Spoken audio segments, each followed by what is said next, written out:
Aloha faithful, how is everybody doing? It's Niner Faithful Radio's Week in Review show. Finally, at the end of the week, it's been a long week, a trying week, if you will, with all this conversation going on about BA, back and forth, what's going on with that. We're here to talk about that a little bit and a few more other things. Oh, and by the way, if you didn't know, we do actually have a game here tomorrow afternoon, or tomorrow evening. So yeah, we actually have some actual preseason football to talk about besides just what's going on with BA. All right, so I'm gonna go ahead and hit the intro. We got TJ in the back. We'll bring him up into the onto the show, and we'll get this started. Be right back. Rice has just set a Super Bowl record with 12 catches. He's in motion. Montana, touchdown, John Taylor.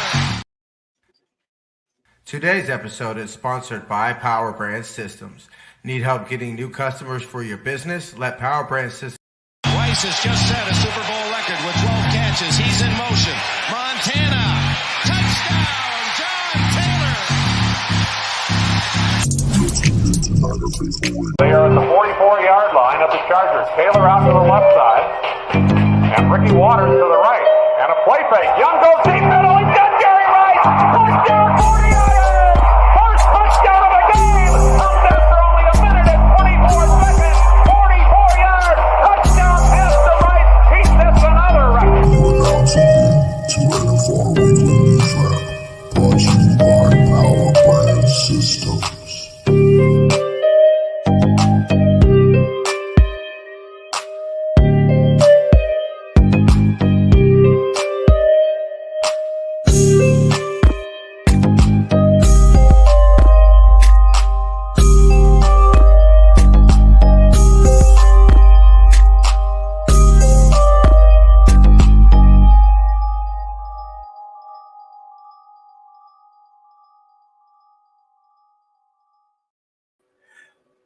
The remix. Welcome in, everybody.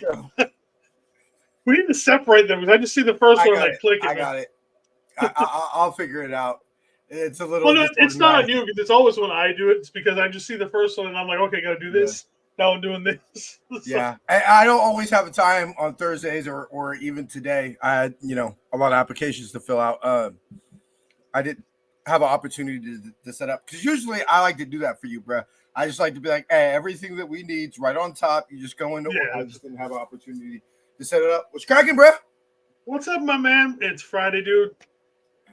So, with this new job, I've been busting my ass working all sorts of fucking crazy ass overtime. Crazy ass hours. We only get paid once a month. We only get literally once a month. And so trying to get to the point to where we're set up to go with my paychecks being once a month has been hell. And this is the first paycheck where it's like, finally, okay, I have money left over because we're not trying to stretch it. So we're coming back with some drinks again. I've got a Cutwater White Russian. These things are actually pretty damn good. And they're like 15. It's actually got actual vodka in it and some creamer, coffee liqueur. Like a Bailey's. Yeah. Yep. So it's also like 15% alcohol. So it's still, it's more than your typical beer. What you got? Just a normal Lagunitas. We got a couple beers left over from Bubby's birthday party, and it was kind of like a look, babe, are we gonna drink them or not? Like, we need to get these going. Yeah. So actually, for week one, I've actually got some good stuff.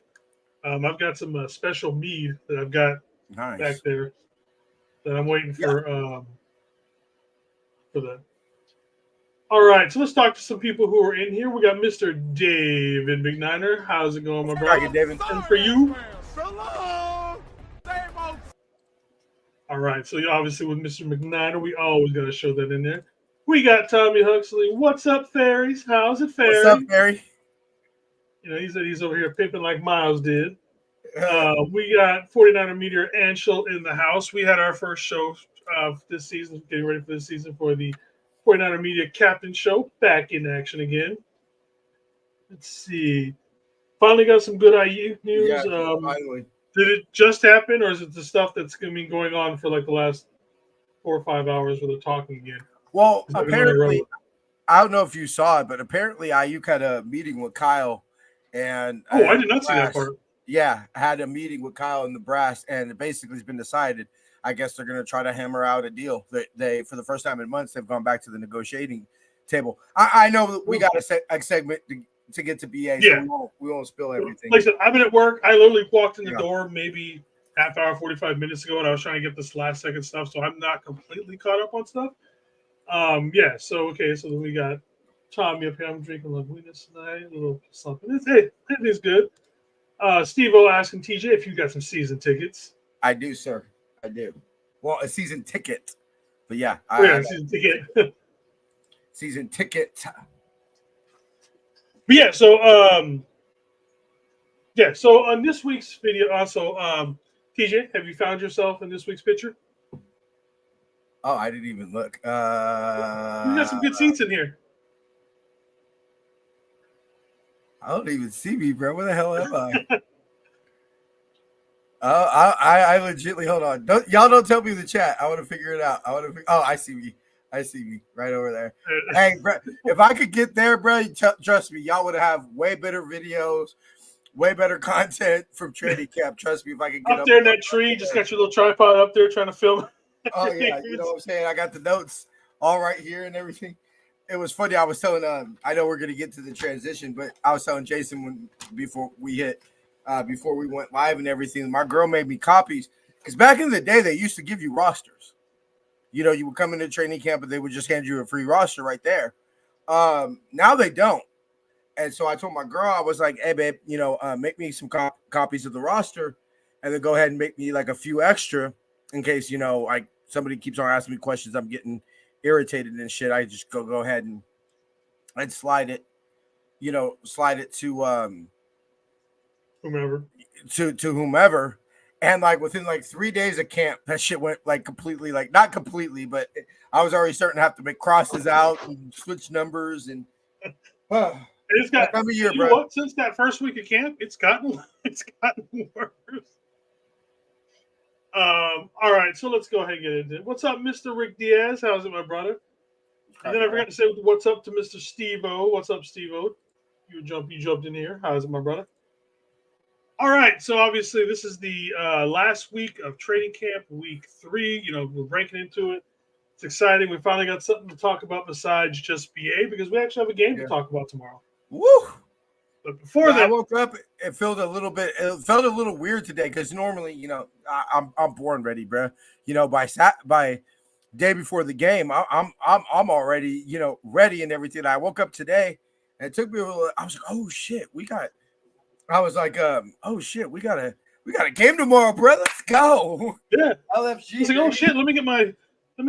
You just typically I wear something Niners related, whether it be a hat. I've got my slippers or something, but I was like, oh, I gotta put the shirts on and everything. You know what I mean? So yeah, I had to make sure my towels were washed and everything was ready to rock and roll. All right, so obviously we have this laundry list of injuries here. Ricky Pearsall, hell, man, the kid doesn't get injured in 5 seasons at college, and all of a sudden he's been injured 3-4 times now in his first training camp and everything like that. Just the worst luck of all time. It's just terrible. Drake Jackson out for the year. Surprised? Out for his career. Let's be real. Or at least his Niner career. Yeah, more likely his Niner career is done. Whether or not he gets a shot somewhere else to be determined. But I don't see him back next year, unless there's just something crazy that goes on again. But no, I would think the team is done with him. Yeah. Then we got T.O.'s son Tariq. He had an injury to his hand. We'll get back to the transaction on him in a little while.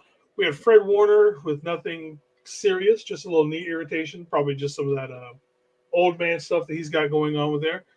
Same thing with Mitch Wishnowsky, a little knee irritation.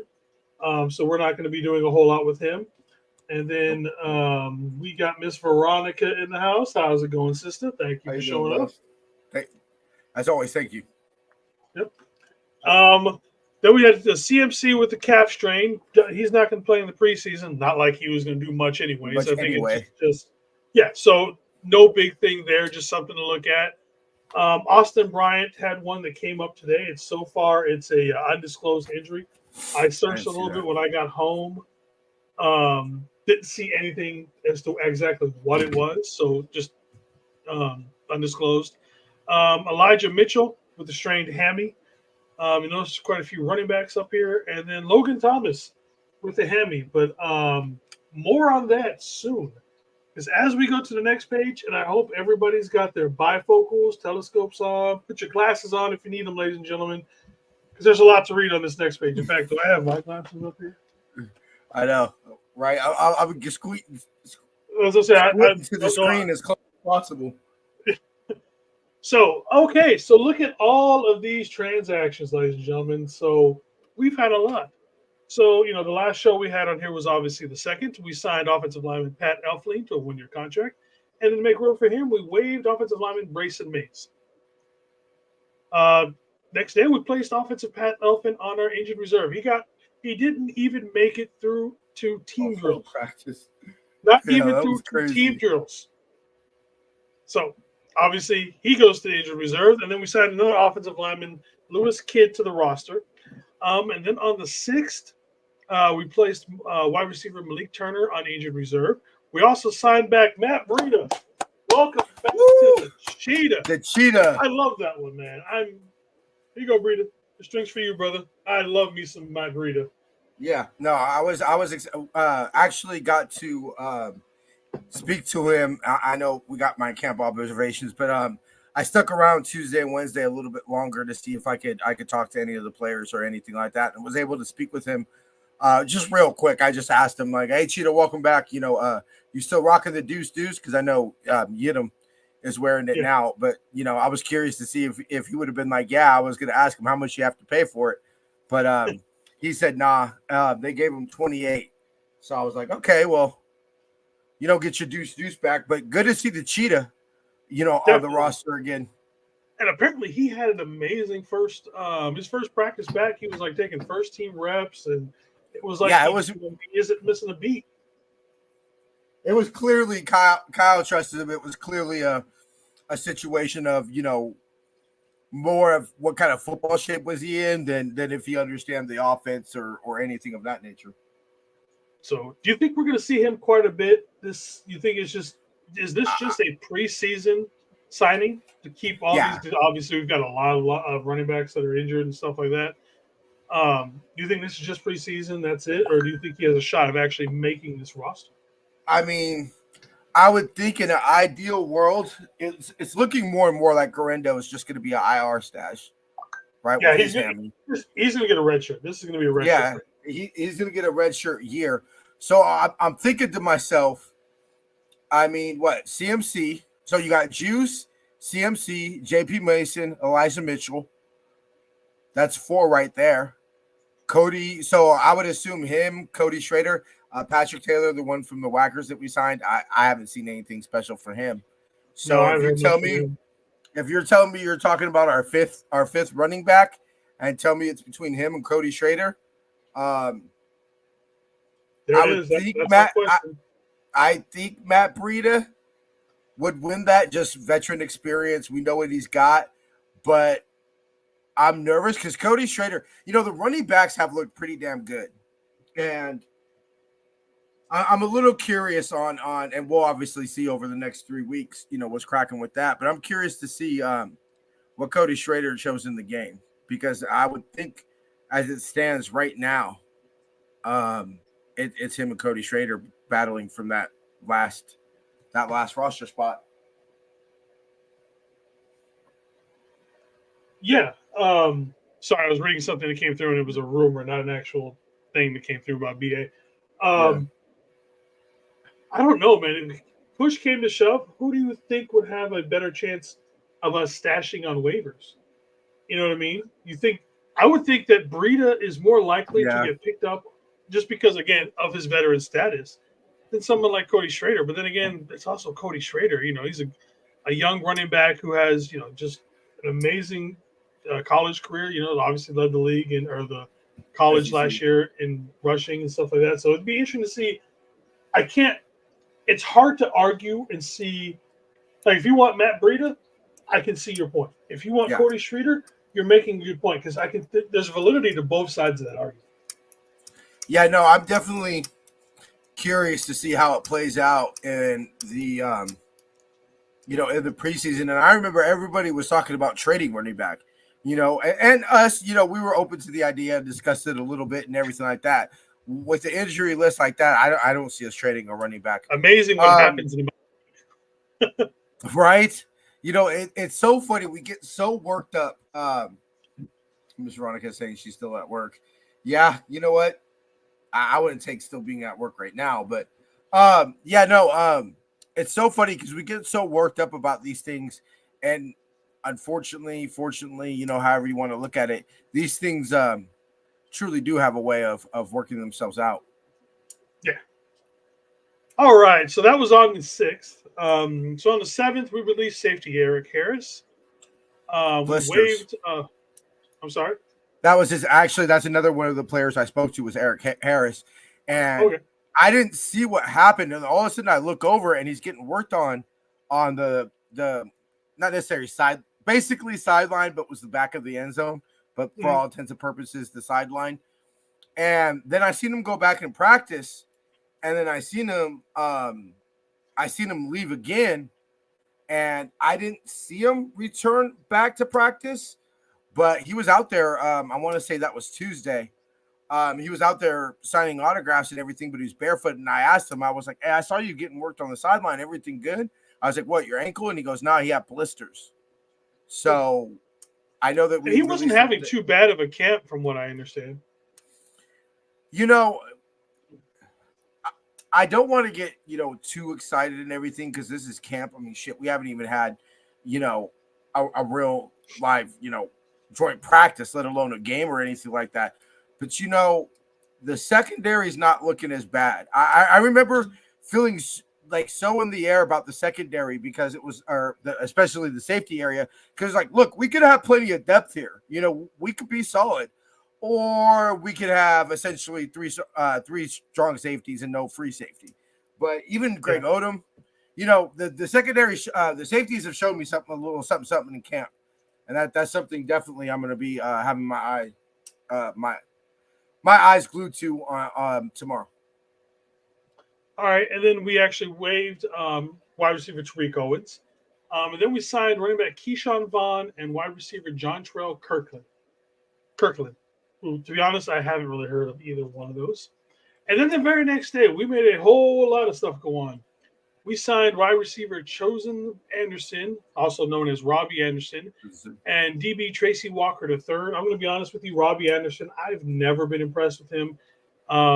What with his time in the league, I know other people have said that he's got great speed and this and that, but I've seen him play, had him on my fantasy league, and he hasn't produced. No matter what you look at, he just hasn't produced.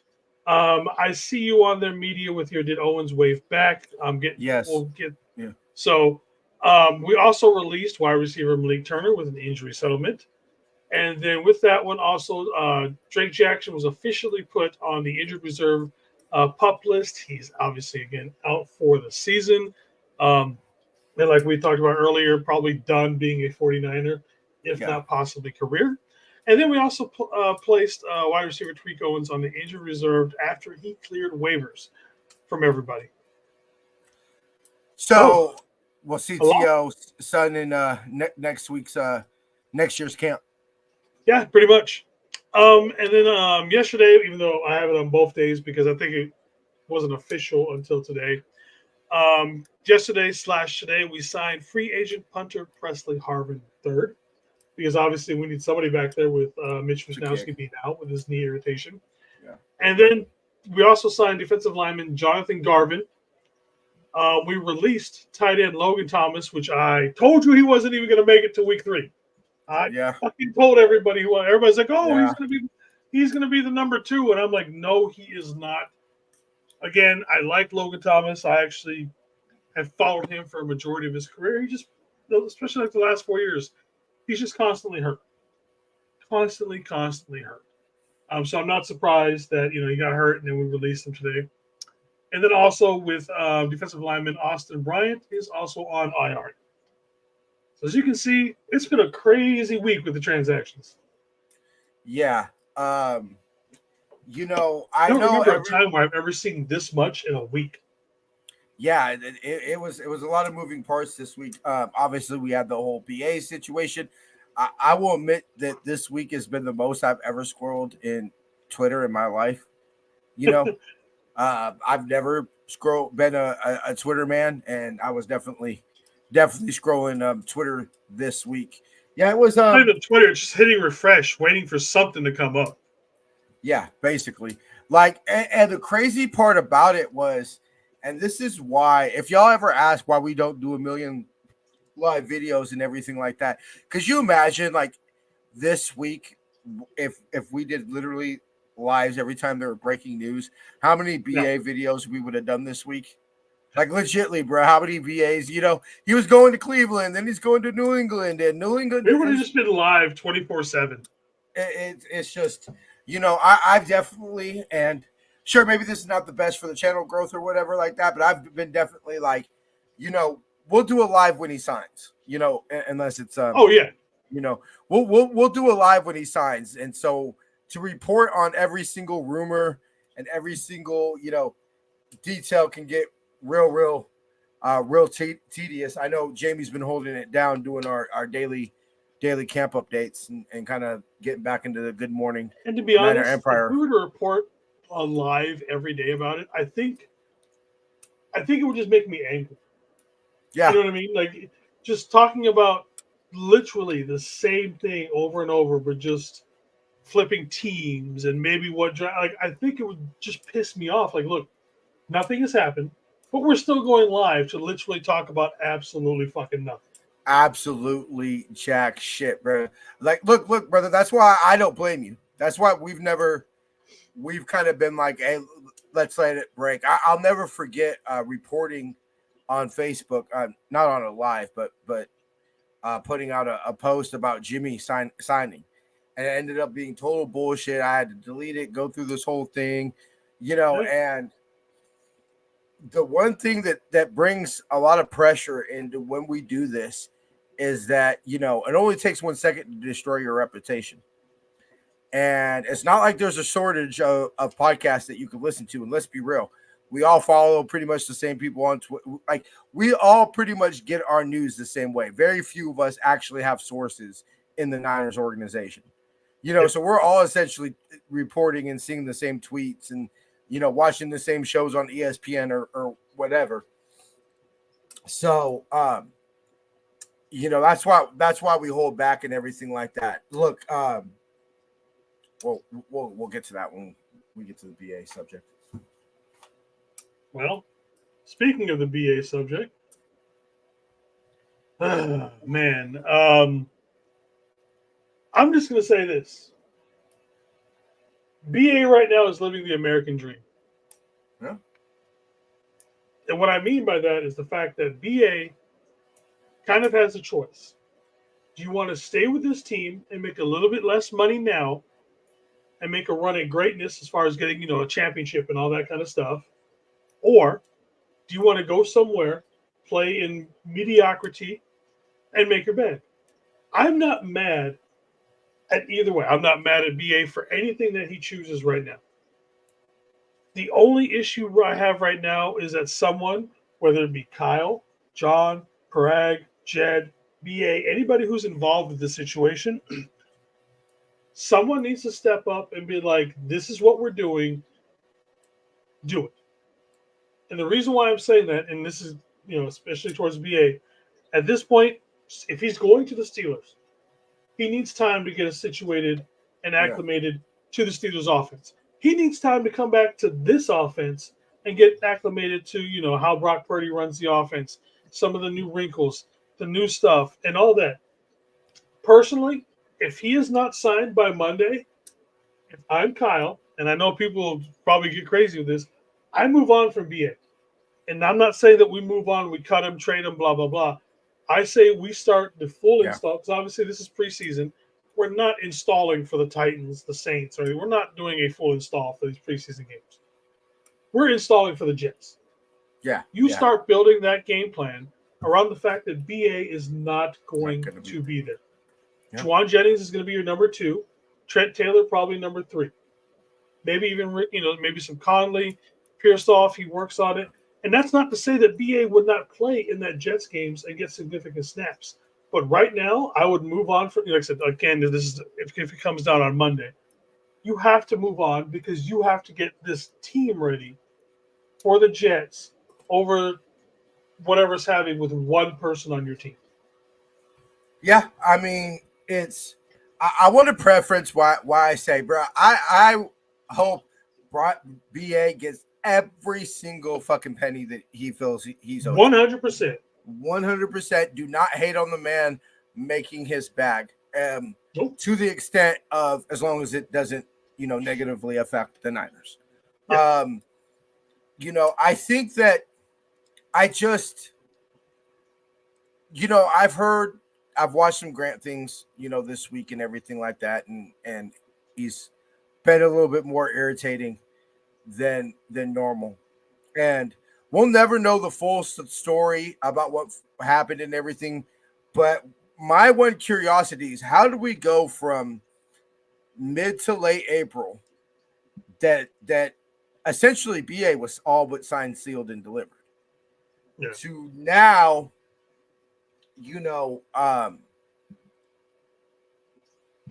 we still don't know what's going on. And at least and when I say at least last year, I know this is getting compared a lot to the Nick Bosa situation last year. Last year, at least we knew essentially what was going to happen. I mean, we knew there was no way in hell they're trading Nick Bosa. We knew that eventually Nick Bosa was going to be on this team. Is basically how stubborn were Parag, John, Lynch, whoever was involved with those negotiations, how stubborn where they're going to be. But at what? Let me ask you this. I know you said you start to install for the Jets and get ready for the Jets and everything like that. At what point do you even take negotiations off the table and say, hey, look, we'll figure out where we're at March. Go ahead and play for the 5th-year option at 14.1. I mean, at what point do you sit there and you say, look, either you're going to be a part of this football team and participate in practice and respect the fact that you are under contract with us one more year at $14.1 million, or do you start saying we're going to treat it, because they can still find him even though he's holding in. They can still find him. At what point do you sit there and say, you know what, not only are we going to take negotiations off the table, but you know what, we're going to start finding you as and basically treat it like you're holding out. And look, you want to get fined every day. You want to show up to, whatever you do, but it's starting because, okay, and I want to say hissy fit, but that's not the right word. But for a lack of a better word, it's not. I don't really feel it. I don't feel it's a hissy fit.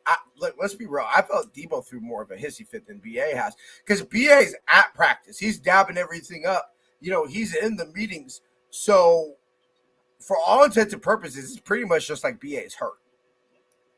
Yeah.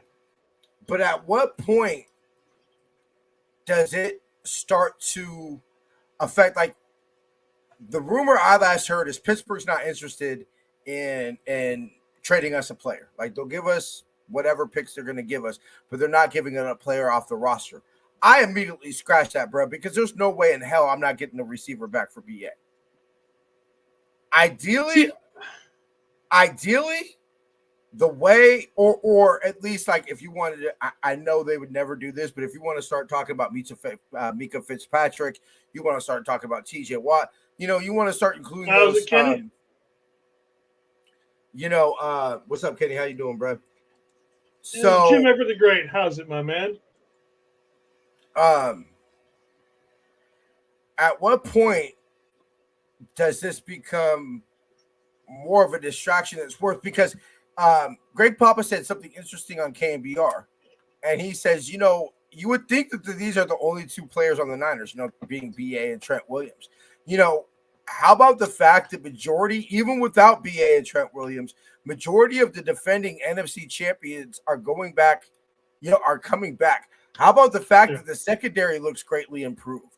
How about the fact that, what's going on with their first round pick? How about the struggles of the offensive line? How about the depth of the running back room? From what I've been able to tell, the growth between our young linebackers and Jalen Graham and D. Winters. This is one of the things that frustrates me the most, is because I said it on Tuesday. I do think our Super Bowl chances take a hit if BA is not on this team. But that's not to get confused with, I think we're a garbage football team. With or without BA, we're a damn good football team. Yeah. So at my point, when does it get to the point where, like, look, BA, you're not going to the Steelers. We can approach the offseason however we're going to approach the offseason. You want your bag. New England, from what I hear, was willing to give him $32 million a year. Yep, they were, and he turned it down. So then what do you want? Do you want to be a Niner and not make the most? Or are you interested in your bag? Because you're not going to be – and this is starting to get to a point where you're starting to set precedent. You can't allow players on your roster that are under contract to dictate where you go, especially if that's not what is best for the football team as far as compensation back. Well, for me, I'm going to say this. Like I've said, if it's Monday, for me, my cutoff day for as far as installing come week one would be Monday. As far as just completely shutting everything down, I say week one. If he is not in the building, you start warming up for the Jets. When we start warming up, that's when we shut everything down. And that's what, like I said, at some point, someone needs to put their foot down. Again, and it can come from BA, Jed, Kyle, John, Jed, Parag, anybody. Someone needs to make a decision that just says, okay, let's get this done one way or the other, or we move on. You know what I mean? Because like I said, it hurts both BA with what he wants to do, with himself as far as, does he want to be here or does he want to be somewhere else? It obviously affects the team if he's going to be here or if he wants to go somewhere else. Either way, he's obvious. I don't think he's not in shape. You know what I mean? He's in shape. He's probably working out on the side, all that. So he's in shape. Is he in football shape? No. Is he in sync with Brock and everybody else on that offense and stuff with Kyle and all that? Obvious. There's probably some of that left over from last year. But guess what? Every year is a little bit different. You know what I mean? That 1.2 seconds where BA could look, well, not even look, but just automatically throw, and he knew BA was going to be at this spot for this particular play. What if it takes him a little bit more now? What if it's now 1.4 for whatever reason because he's not there? Now there's a pick. There's a pick six from somebody on that one. How many close calls did we see last year with BA on these guys, or excuse me, with Brock with these guys? Because it was perfect timing. If it was a second later or half a second later or half a second sooner, it's picked. You know what I mean? So those kind of small things will add up, and they need to be taken care of. I mean, now the fluke to Ayuk, I would say, is the highlight catch of his career so far, right? Yeah. Half step behind. Did he make that call? That ball was picked. Yes, it was. Let's be real. 10 times out of 10, that's like the only. TJ, you muted yourself somehow. Oh, can y'all hear me now? Nope, still muted. Hold on, let me see. All right, so we'll see. I think TJ is going to reset his stuff. Oh, there he comes back. Can y'all hear me? Yep, you're back, brother. Okay, cool. Let's be real. 10 times out of 10, that ball is picked. Right? Like we could all agree on that.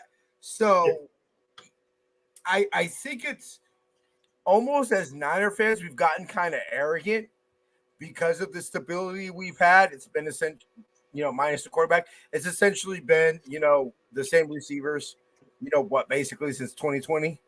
We've had pretty much the same, essentially the same offensive line, that we all automatically just think that you just get in a groove, and everything like that. But it's not like this is Devontae Adams and Aaron Rodgers, who played together for 8+ years.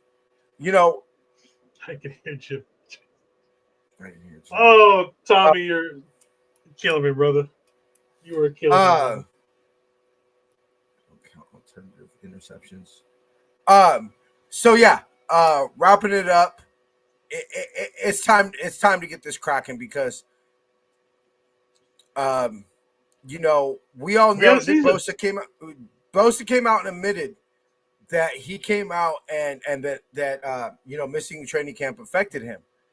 And I don't see. Look, this offense could be functional without BA at 100%. But looking at that schedule, that gets harder and harder the longer we go on. That week 1 through week 6, we got to stack up some dubs there, bruh. And I can't have BA in training camp shape, when we're off playing the Cry Girls, on Sunday Night Football. Like, I need BA peak condition. To be BA. Yeah. All right, so moving on to the next one, and we need the Silverback back. I'm sorry. I would even put more of an emphasis on getting Trent signed and back in training camp over BA. And you know what? Here's my thing: is like, if Trent just doesn't want to play the preseason because he's 36 years old, these knees hurt a little bit. I want to save myself a little bit more. Okay, but you know what? Can we just get it signed? Have we not had? How many years have we been praying for an off season without quarterback drama? How long has that been? We got no quarterback drama this season, and we've got 10 times the amount of more drama than we had between any other quarterback issues. So take one of them. Just take one of them off. Sign fucking Trent. Give him the brother once he wants. He's the fucking best tackle. At the very least, he's the third best tackle in the NFL if you want to argue about it. Okay, he is a pillar of this of this offense. Get him signed. So, and then, if he wants to come back the week before the regular season, fine. Just get it signed so that piece is in place. Okay, Trent signed. We know we'll see him, September 1st or whatever. You know what I mean? Just get him back at least signed. I mean, because my other thing is, you have no other option. You don't. Yeah. I'm sorry. As somebody who was all but 2 of the open practices, Jalen Moore ain't the one. I'm sorry. Jalen Moore might fuck around and get Brock Purdy killed. And I feel bad saying that just because it's the same thing we said after week 1 last year, Jason. When Colton McKivitz gave up the 3 sacks, and I think, what was it, like 3 sacks and 5 pressures? It's like, okay, well, how many players is he going to go up that are good as TJ Watt? Yeah. Like Colton McKivitz and Jalen Moore are going against Nick Bosa pretty much damn near every rep when Bosa is out there. So it's a little bit of that. Like, okay, I understand you're going against one of the best edge rushers in the league, but it's also the run blocking, bruh. Now, it is hard in practicing the run blocking. Was the running back tackled there? Wasn't he? Would he have broken that tackle? You're exactly not trying to kill each other out there. These are your teammates, and I'm pretty sure that they tell the O-lineman in the O-line meeting room, like, hey, yeah, we're not trying to take out number 97. He's damn near just as protected as the quarterback. And to me, that's a good one right there. I heard that one, yeah. McGiveth pressures. And to me, it's look, it's so frustrating. Like Debo, they asked him about BA yesterday. Like, what the fuck's Debo gonna say? What are these players gonna say? But privately is that you see that C on that chest. Yep. Nobody in that locker room questions how much Trent Williams is worth. So they always say players watch who you pay and they watch who you don't pay. And we're just gonna keep it on that. As somebody who's as an organization that's prided ourselves on the togetherness of the locker room, the relationship that the players have with the front office and the coaching staff, I don't want to panic. I don't want to say, oh my God, it's 2020 all over again. But this could be situations that if we look back in January, if we're in December and we're 4-8, or whatever like that, these are things that you could start to point back to. Yeah. That distractions. You can start distractions that you can start to say, hey, you know what? Maybe going into the offseason where you just lost the Super Bowl in overtime, maybe it ain't the best thing for your best offensive player to be in a contract dispute. Yeah. Two of your best offensive players be in contract disputes. All right, so before we move on, we're going to do some ad reads real quick, so we'll be back in a little over a minute. Today's episode is sponsored by Power Brand Systems. Need help getting new customers for your business? Let Power Brand Systems help you grow with their powerful tools. Visit powerbrandsystems.com/Niner Faithful Radio for more info. For the Faithful, by the Faithful, off-season sale is happening now. Save 20% on all For the Faithful, by the Faithful season 1 through 3 gear now through June 30th. Go ahead and visit NinerFaithfulRadio.com/shop to save. Follow us on social media at Niner Faithful Radio on Facebook, Instagram, Tumblr, and TikTok, and at Niner Faithful R on X. If you like our content and would like to support the show, consider leaving us a tip in our tip jar at NinerFaithfulRadio.us/tip jar. Join our exclusive membership community where you get exclusive NFR content not available anywhere else. Join our exclusive chat, 20% off of all non-sale For the Faithful, by the Faithful gear, and much more. Visit portal.ninerfaithfulradio.us/login to join. All right, welcome everybody, and please make sure you use those links to get your gear, get your tickets, all that kind of stuff. You're muffled again, bro. I'm sorry? You're muffled again. I'm going to do it. Let's see. Your picture just took off of it.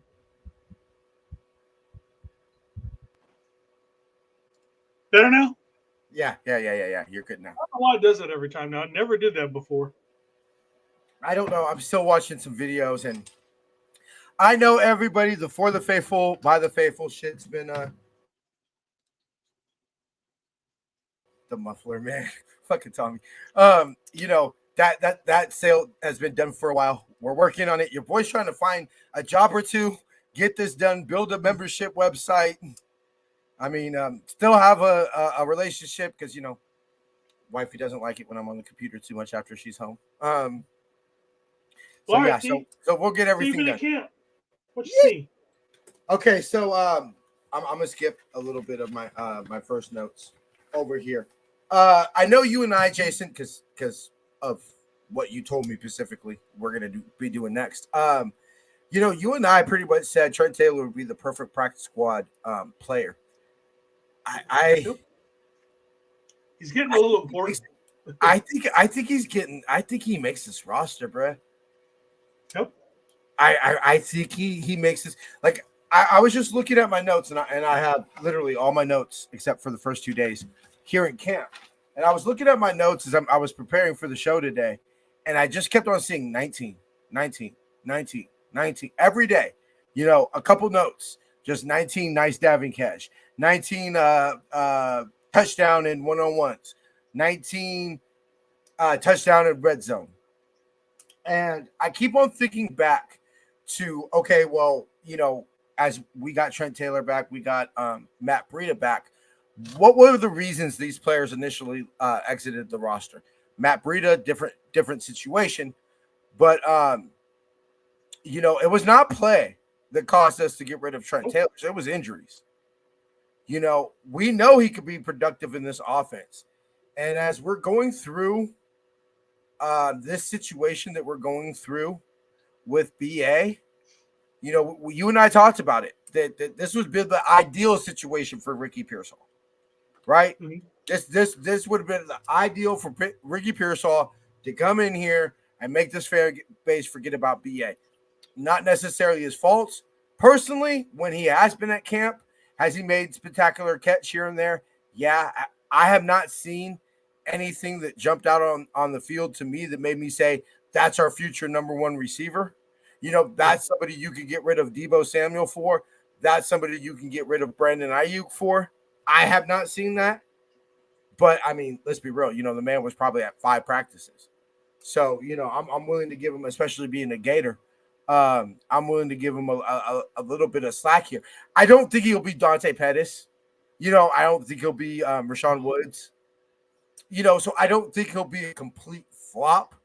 I just have not said anything that's like, yeah, go ahead and trade BA to Pittsburgh for a 2nd and a 5th next year. We got Ricky Pearsall.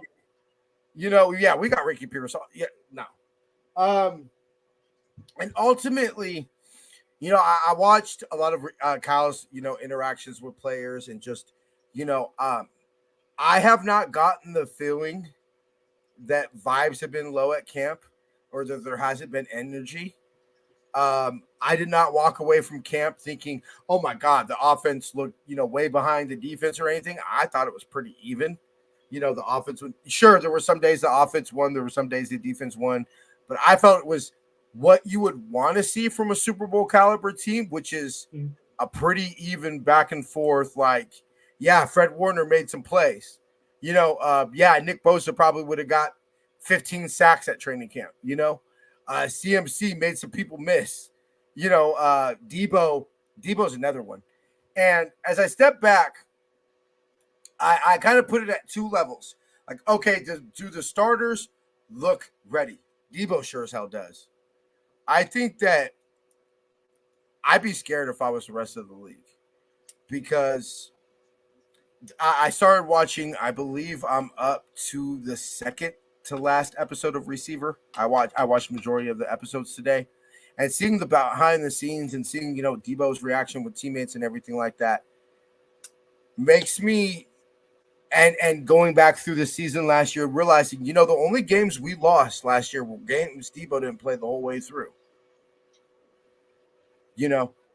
Um, Yeah. So overall, and then I got the second tier of practice of like, okay, we've all called this the last ride. Do I think it's the last ride? No. I think there will still be elements of this football team enough that I think will be competitive, and we'll get to there. But a lot of that is based off of, okay, what have we got the last 2-3 drafts, right? We need some contributions for the last 2-3 drafts. My player to watch in the preseason is D. Winters. Winters is coming. Winters, I'll start. Because I knew they were going to give the job in camp to Devontae Campbell. Let's be real, they signed him in free agency. You don't sign a veteran in free agency without him. And he starter. At one point, he was a damn good linebacker in the NFL. I didn't see anything to make me think he was completely washed. His hairline's washed. Man, that brother should cut them dreads, bro. It looked bad, bro. It looked bad. Like, damn, my niggas. Like, but I could see D. Winters making some noise. He's definitely in the position where he got some runs. I want to say it was Tuesday.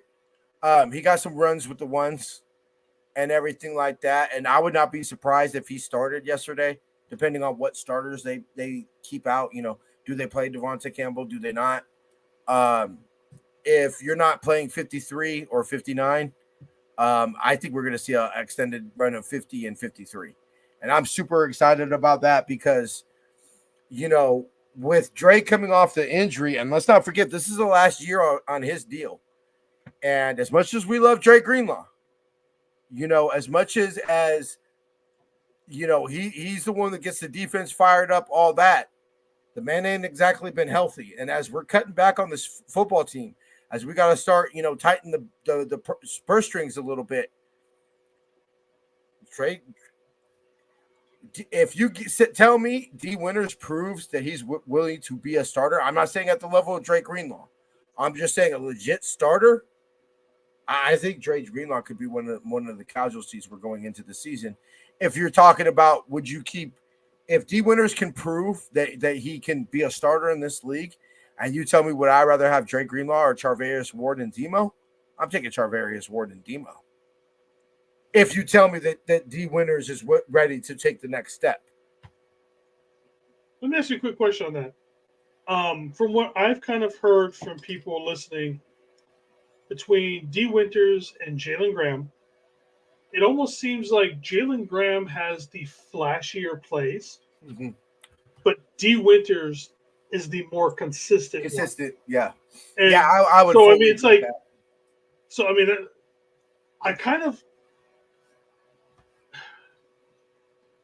I know we've got a lot of interceptions last year. Yeah.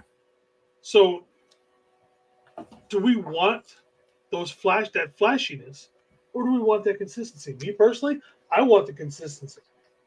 I would take somebody who's just going to be consistent and do the tackling and all that kind of stuff, rather than someone who's going to make one splash play a game kind of a thing.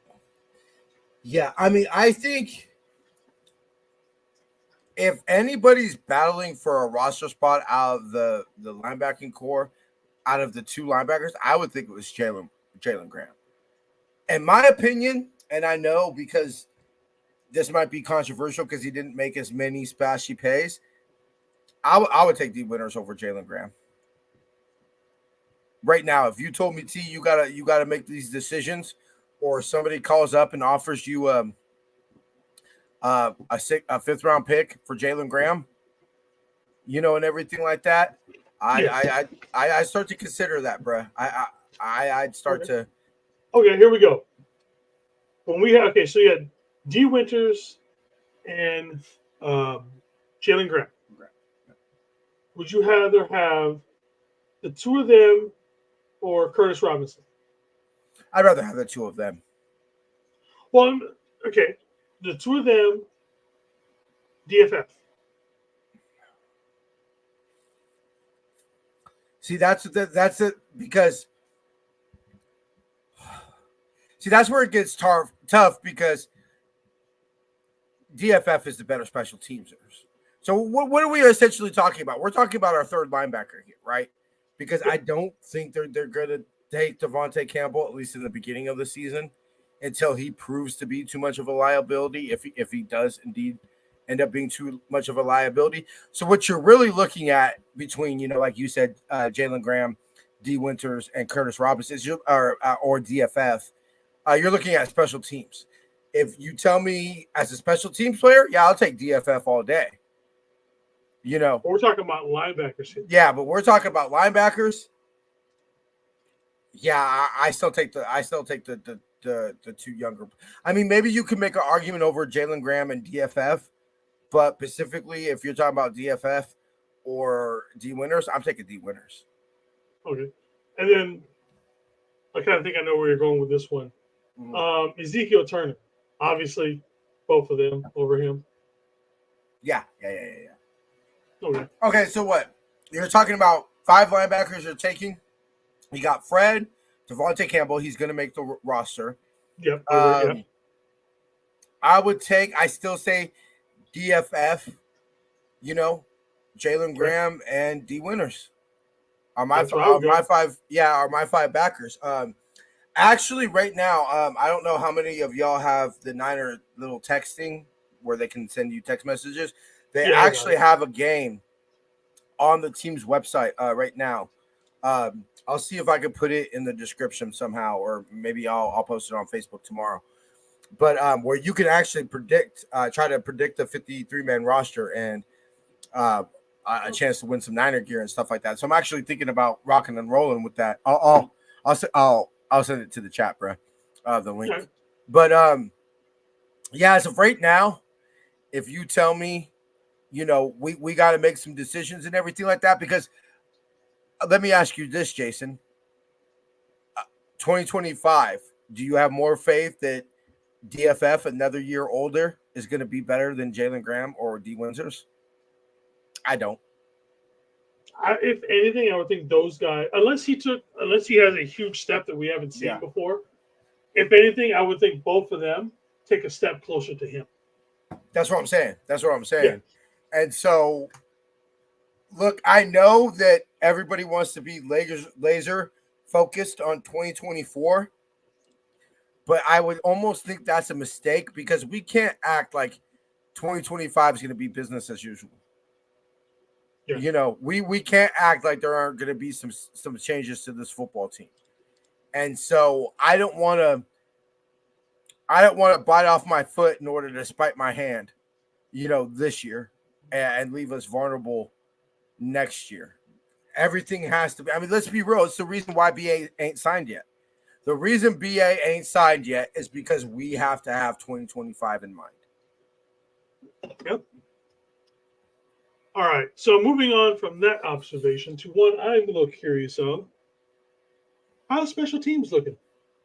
Okay, so far, it would be the characters. The one that's a little interesting to me, and I know that Schneider and Kyle both talked about this, is that they're essentially looking at this as a lot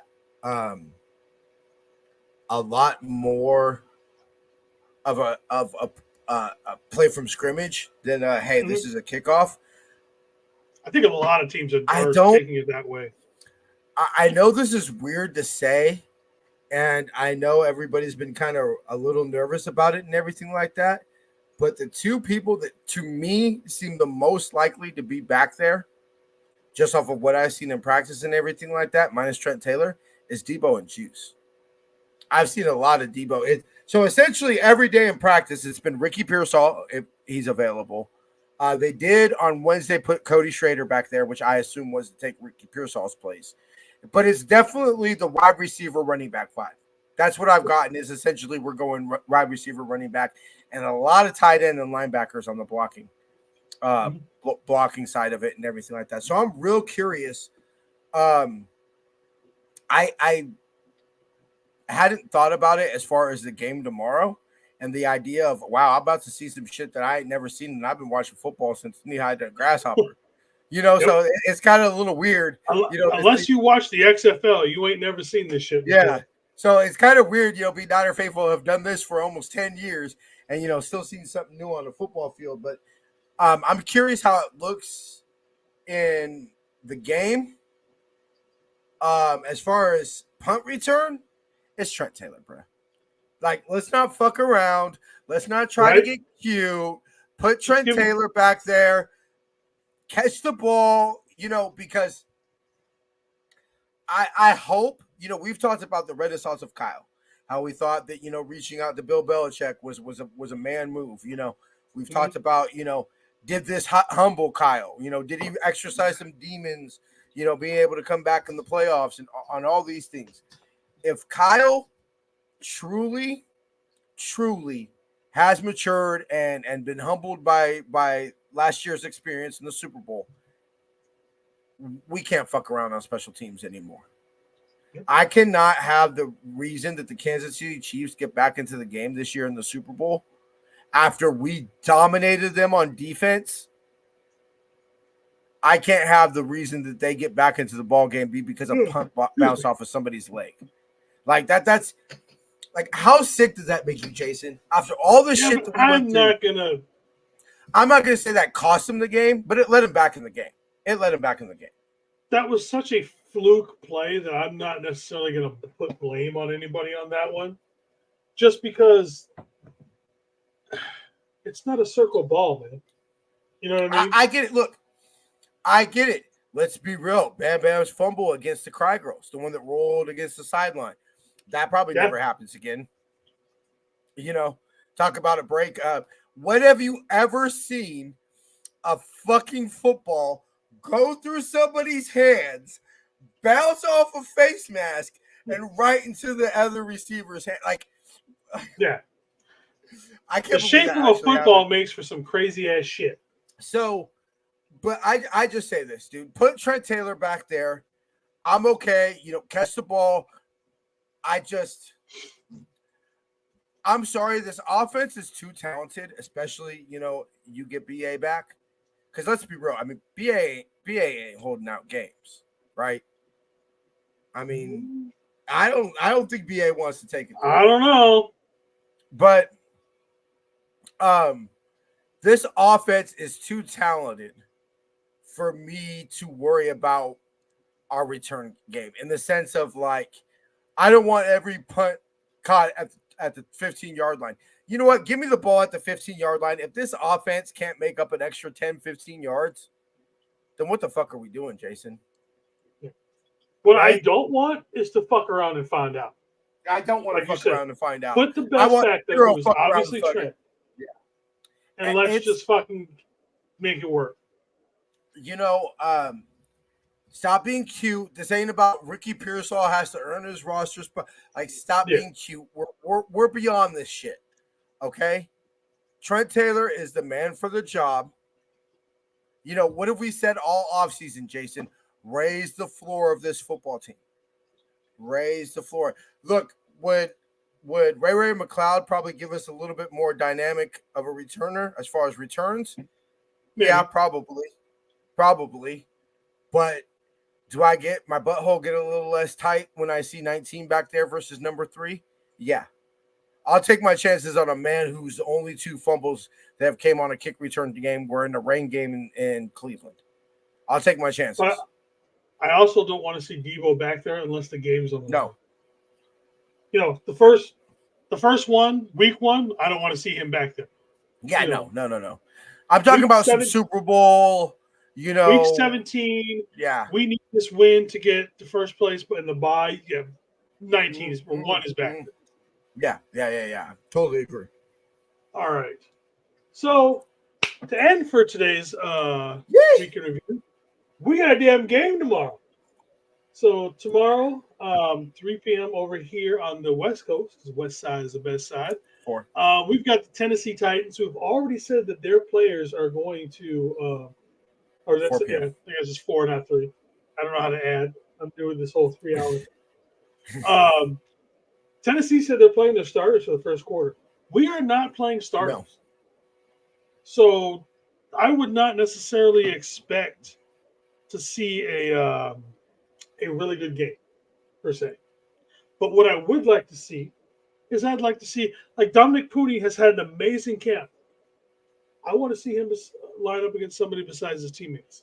I Yeah, want exactly. to see him continue to show that he is going to be the starting left guard, mostly because I predicted it for this team, and then that way we can have Brendo and Feliciano have a camp battle for the rest of the camp for who's going to be the starting center. I hadn't seen the reps I've seen Feliciano take have been third string, bro.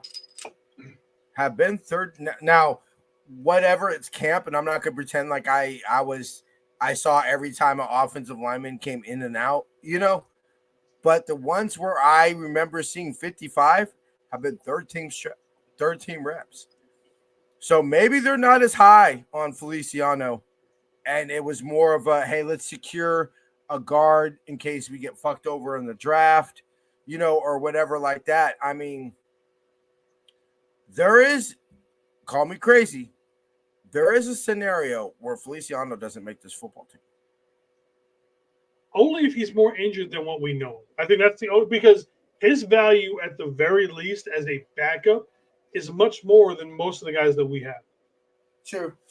So I don't necessarily, I mean, yes, he could get cut, but I think that comes if there, like I said, the injury that he has, or, hopefully he doesn't get, is very severe. Then he gets, where he's cut and gets that injury settlement or something like that. But with the way this line is looking, you do not get rid of Feliciano, starter or not, just because of his versatility. That's true. I mean, I'm fired up because, look, it might be ugly scoreboard-wise. This might be a game where, our scrubs got to come in and come back against their scrubs, or, whatever we see. I think personally be prepared for some bad quarterback play, bro. Yeah. There's gonna be some bad quarterback play here, bro. It's gonna be a rough game offensively, which is one of the things that I'm frustrated most. Obviously, Ricky Pearsall ain't gonna play, but I know media has said earlier that he wants Jacob Cowing out there. I don't know if he's gonna get enough snaps, just simply because I don't know if we're gonna be able to stay on the field long enough. That video I sent you where I'm like, yeah, this is basically what our backup quarterback plays looked like. Oh, I mean, the man missed Sourdough Sam standing still. Yeah, that was pretty bad. I saw that and I was like, holy shit, bro. That is not. And it's not like Sourdough Sam is tiny. He's got a giant head. I mean, yeah, it was just like he might have been walking. He might have been doing a little, but it's a decent backup quarterback in the NFL should be able to have made that completion. Come on, dude. Me and you should be able to make that throw. Like that was embarrassing. That was a bad look. I damn near missed him again the second time. He did. When he was standing still. Oh. I was like, oh my God, Lord Jesus. Please. And that's what makes me even more concerned with this season. The old saying, I mean, we said it all the time with Jimmy. Number 10 follows number 71. Number 71 ain't in the game. Number 10 wasn't in the game, right? We could all agree that. Number 71 ain't in the game. I don't want number 13 anywhere near that fucking field. But look, we can't pretend like Brock doesn't need reps, or doesn't need to get his feet wet or anything like that. But I mean, do I want to risk my franchise quarterback, playing against D linemen and NFL players that, let's be real, are fighting for their careers? Let's be real. There ain't nobody more motivated you'll find than in a third or fourth quarter of a preseason game, brother. There's nobody you'll find more motivated than those players who come in during, mop-up time, because they're literally fighting for their lives. They're literally going to have to go from, they're in the position where they might go from $250,000 a year to like $30,000. Think about that pay drop. Think about that pay drop to you, Jason. You're about to go from the possibility of making at least $250,000 to maybe $30,000. That I don't want somebody like that chasing after my quarterback. Like I'm good. I don't need that. Like, So if we went into the regular season with Jalen Moore for Brock Purdy, I'm not a religious man. I don't believe in any sort of God. I might just start praying. Jason, I swear to God, if you don't, I'm fucking like I would drag your fucking Samoan ass into the fucking church. Like I'm like, I don't believe in anything, but damn it, I'm here. I swear to God, I'll start going to church. Hey, Bub, trade ain't signed by the regular season. You and I are going to church. It's already established, bruh. Yeah, so I mean, so I'm definitely looking forward to see some of these young guys, see how the back end of this roster is going to fill out. Definitely want to see what's going on between, see the battle between Kalia Davis and Evan Anderson, see how those guys are doing. Yes, because I only see us keeping one of them, and it's probably going to be Evan Anderson because we paid him a shit ton of money for, Kalia Davis unfortunately has had the injury bug. Mm-hmm. But nice story. All right, man. I'm ready to see some. You know what, bro? I'm ready to see some Mustafa. I'm ready to see some Mustafa, baby. You know what? I'm ready. I want. He's gonna knock off somebody's helmet tomorrow, bro. Like, I mean, look, you gotta make like a he gift. might Like get every time he makes a big hit, Mustafa. Like, seriously, bro. Say it again. No, straight up, bro. I'm like, he might. I think he's gonna over or under on Mustafa personal leading with your helmet or unnecessary roughing. What we'll put the over under at 2. I'd say for the game. Yeah, for the game. I'd say over. 2. I think he's going to get at least 3. I I'm don't think he's going to get at least 3, one. bruh. I think that man's going to get at least 3. I'm super excited. He's somebody that I'm intrigued. The only problem with that is I could also see him getting a concussion from that too. Yeah. That's something that we don't see because I don't even think it's going out on a limb to say this. I think we got the best secondary. This is the best secondary that under the Linchenhan era. I mean, I would even put this under the Dante Hittner, Deshaun Golston secondary. I still would give the edge to the Harbaugh secondary, but I would be confident if you would say that they're going up against each other. I'd be confident. I think we had better safeties then, but I think we've got better corners now.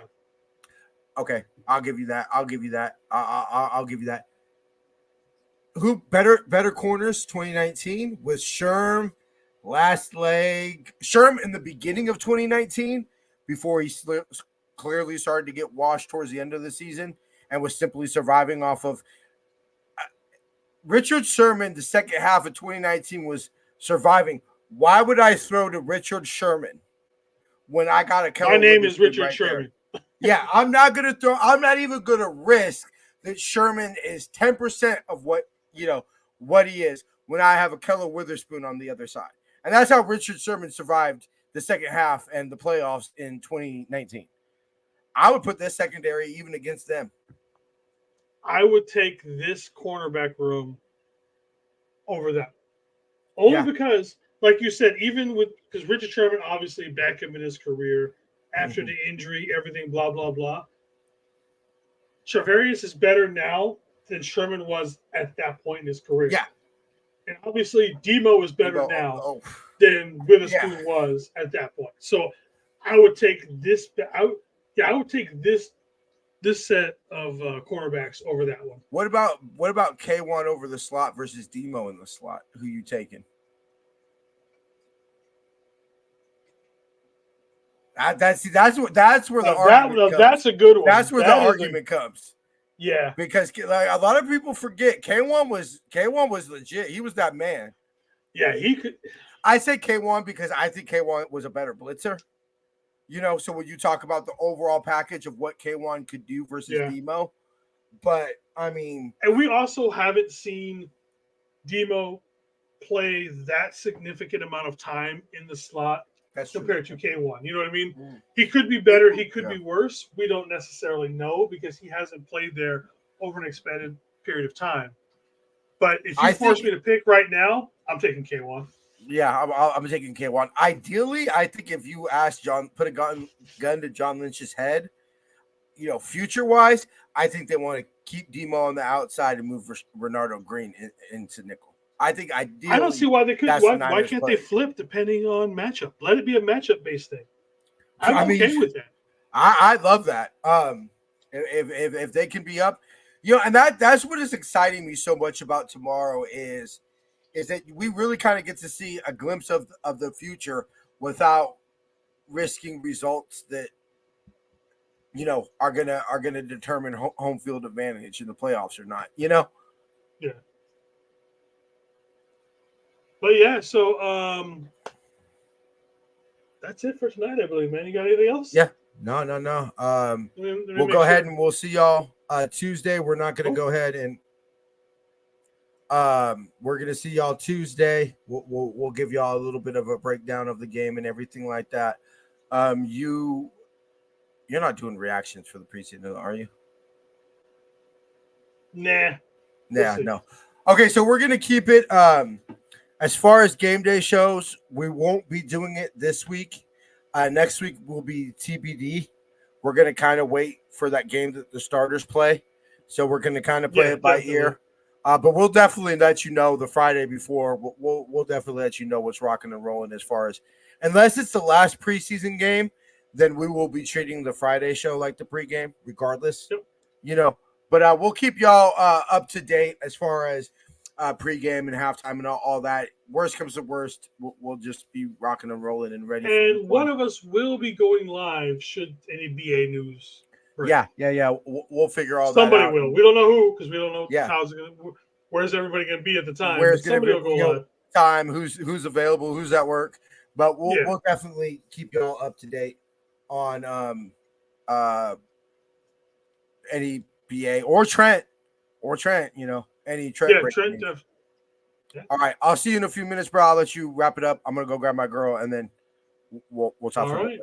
All right. See y'all Tuesday. Yee! Oh, thank you for. What happened there? All right, everybody. Thank you for joining us for this week's Niner Faithful Week in Review show. Again, we do have a game tomorrow. Make sure you guys watch that. We will be back again on Tuesday. For right now, unless things start breaking, me and TJ will be back Tuesday at 4:30. All right, everybody. 5 for tie, 10 lava, 1 love. See everybody later. Bang, bang, Niner gang.